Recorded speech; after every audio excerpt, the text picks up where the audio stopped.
नमस्कार, स्वागत है आपका हमारे इस यूट्यूब चैनल पर। मैं मुनमुन श्रीवास्तव आपका हार्दिक अभिनंदन करता हूं।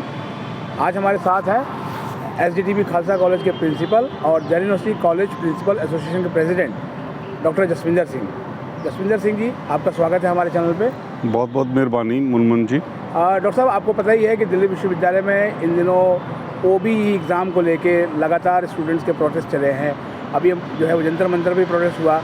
आखिर इस ओबीई एग्ज़ाम की जो डिमांड है, इसने एक नई बहस छेड़ दी है कि परीक्षा प्रणाली किस तरह की होनी चाहिए।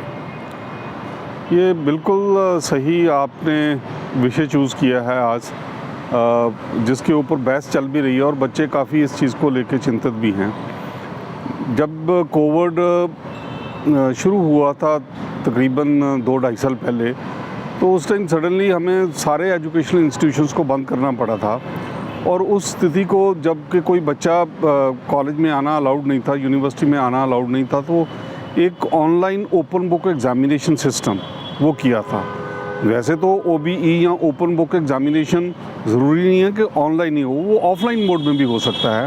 वो हम बच्चों को क्लास में अलाउ कर सकते हैं बुक्स लेके जाना। उसके लिए हमें जो क्वेश्चन पेपर का फॉर्मेट है वो थोड़ा सा डिफरेंट करना पड़ता है, वो थोड़ा एनालिटिकल होता है। बुक से बच्चा एग्जाम्पल लेके उसको अटैम्प्ट करता है। तो ये जो बच्चों की आजकल डिमांड जो लेके वो रिजेंटमेंट अपनी शो कर रहे हैं, वो ऑनलाइन एग्ज़ामिनेशन को लेके है।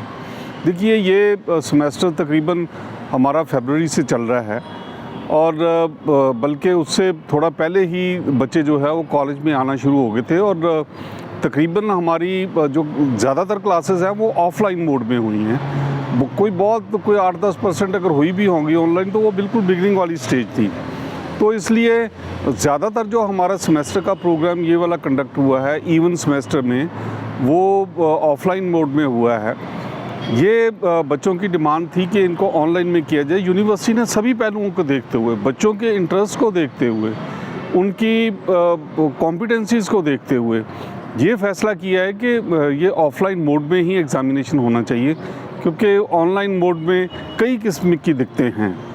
और यही नहीं, बल्कि उन्होंने इसका टाइम भी थोड़ा बढ़ाया है और साथ साथ ये भी कहा है कि किसी कारण वजह अगर बच्चा ये ऑफलाइन एग्ज़ामिनेशन एक बार नहीं दे पाता, तो दोबारा फिर यूनिवर्सिटी उसके लिए उसको मौका देगी। सो इस तरीके से मुझे लगता है कि यूनिवर्सिटी ने तकरीबन सारे प्रिकॉशंस लिए हैं। बात जहां आपने की है कि परीक्षा कैसी होनी चाहिए, असेसमेंट जो है आजकल बच्चे की, उसका जो प्रिडिक्शन है कि उसकी जो लर्निंग, आजकल जितने भी हमारे सिलेबस बने हुए हैं, चाहे वो चॉइस बेस्ड क्रेडिट सिस्टम था या बाद में लर्निंग आउटकम कुरिकुलम फ्रेमवर्क में हमने चॉइस बेस्ड क्रेडिट सिस्टम जो बनाया था, उसमें बेसिकली हम असेसमेंट लर्निंग की करते हैं। कि पहले ये नहीं था कि आपने रटा मार के काम किया, अब ये है कि हर स्टेज पे लर्निंग आउटकम की असेसमेंट होनी चाहिए। ये बात सही है कि हमारे असेसमेंट टूल्स हमें नए इवॉल्व करने की ज़रूरत है।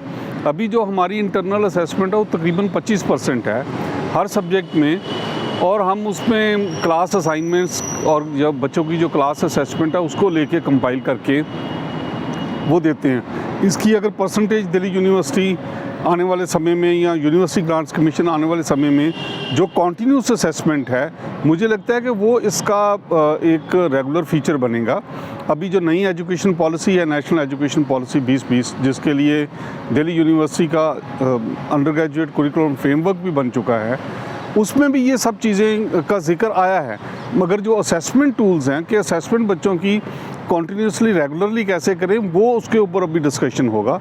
अगर कॉन्टीन्यूस असेसमेंट दिल्ली यूनिवर्सिटी या यूनिवर्सिटी ग्रांट्स कमीशन इसका फ़ैसला करती है, तो हमें अपनी पूरी क्लास का जो सिस्टम है वो चेंज करना पड़ेगा।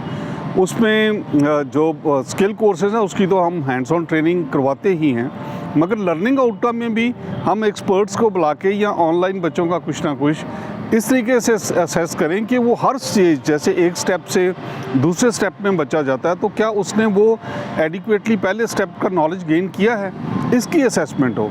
ना कि जैसे सेमेस्टर में एंड ऑफ द सेमेस्टर में जाके हम क्या करते हैं कि 3 घंटे में ही पूरे सेमेस्टर की असेसमेंट करने की कोशिश करते हैं, जो कि आज के फ्रेमवर्क में या नेशनल एजुकेशन पॉलिसी के फ्रेमवर्क में हो सकता है कि थोड़ा इसमें दिक्कत आएगी हमें, और हमें जो है एक कॉन्टीन्यूस एवेल्यूएशन फ्रेमवर्क जो हमारी टीचिंग, क्लासरूम टीचिंग के साथ इंटीग्रेटेड होगा, वो हमें लाने की ज़रूरत पड़ेगी। उसमें हम उनको, कुछ बच्चों को कोई प्रैक्टिकल या अप्लाइड एक्सरसाइजेस दे सकते हैं, थ्योरेटिकल लेवल पे डिस्कशंस करवा सकते हैं, ग्रुप डिस्कशन हो सकता है, मल्टीपल चॉइस क्वेश्चंस हो सकते हैं, फिल इन द ब्लैंक्स हो सकता है। इस तरीके से उसकी जो सब्जेक्टिव और ऑब्जेक्टिव एवेल्यूएशन है, बच्चे की लेवल ऑफ अंडरस्टैंडिंग करने के लिए बहुत सारी यूनिवर्सिटी ने ऐसे टूल्स बनाए हैं, पर इंडिया में, हमारे देश में अभी उनको हमने विधिवत तरीके से अडॉप्ट नहीं किया है।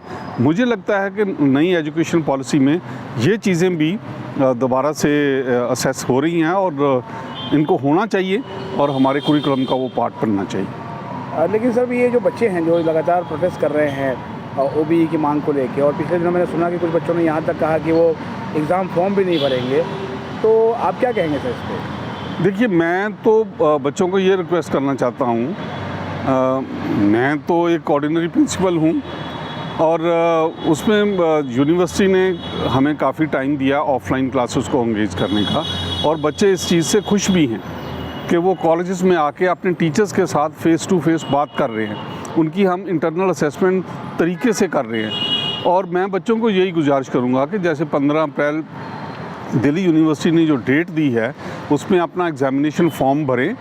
एग्ज़ामिनेशन वो किस फॉर्म में देंगे वो बाद की बात है, मगर अगर 15 अप्रैल निकल जाती है तो फिर ना उनके पास कोई ऑप्शन होगा, ना कॉलेज के पास होगा, और ना फिर शायद हमारी एग्ज़ामिनेशन ब्रांच के पास होगा। सो इसलिए हम सब प्रिंसिपल्स, टीचर्स, स्टूडेंट्स, जितने भी हम स्टेक होल्डर्स हैं इस प्रोसेस में मैं उन सभी को ये ज़रूर गुजारिश करूँगा कि हम बच्चों को मोटिवेट करें कि वो अपना एग्ज़ामिनेशन फॉर्म भरें ताकि उसमें कोई गलती ना हो, उसमें बाद में सर्टिफिकेट में इनकी कोई एरर ना रह जाए। इसलिए हम इन चीज़ों को बच्चों को ज़रूर अपील करेंगे कि अपना एग्ज़ामिनेशन फॉर्म भरो। और एज़ ऑफ टुडे यूनिवर्सिटी ने जो है वो अपना फ़ैसला दिया है कि ऑफ़लाइन एग्ज़ामिनेशन होगा, और कॉलेजेस इसके लिए पूरे तैयार हैं।